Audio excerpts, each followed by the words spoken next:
ትላንትና ወደ ማታ አካባቢ ነው መንገድ ላይ የተወሰነ ፍተሻ ነገር ነበርና ፍተሻ ለካ እንደዚህ ኔክስት ሌቭል ላይ እንደደረሰ አላወኩም።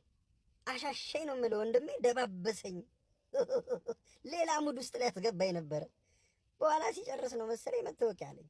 አጋጣሚ ሆኖ እኔ ፓስፖርት ነበር ያዝኩት። ፓስፖርት የሰጡት አገላብጦ ምናምን ነገር አየና በዛ የማይም ምርኩዙ ጆሮ ግንዴ ስር ሲለኝ አንተ ለተወሰነ ሰከንድ ግራ ገባኝ። የትኛውም ይመስለኛል የሆነ መኪና ውስጥም እየሄድኩ ይልብኛል ምናምን መንፈሴ የተሰለበው በቃ።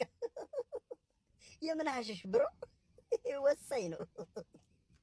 በኋላ ነው ወደ ቀልቤ ስመለስ ምን አረኩ ወንድሜ ምናምን ነገር ስለው አንተ እኔ ላይ ሙድ መያዝ ነው የቡና ባንክ ደብተር የምትሰጠኝ?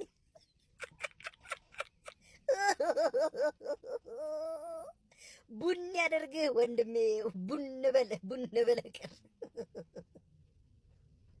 በኋላ ተቀበለኝ አንዱ ጓደኛው ደግሞ ና ምናምን አለኝና ምንድን ነው ምናምን ሲለኝ ነገርኩት።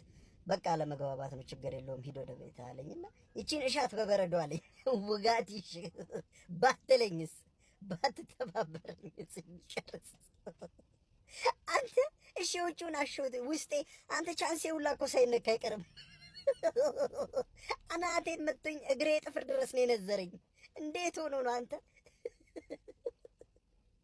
ውጋት ይሻችሁ አንድ ላይ። አረ መንግስት ፍትህ ለአዲስ አበባ ልጅ። አረ ተሰቃየን።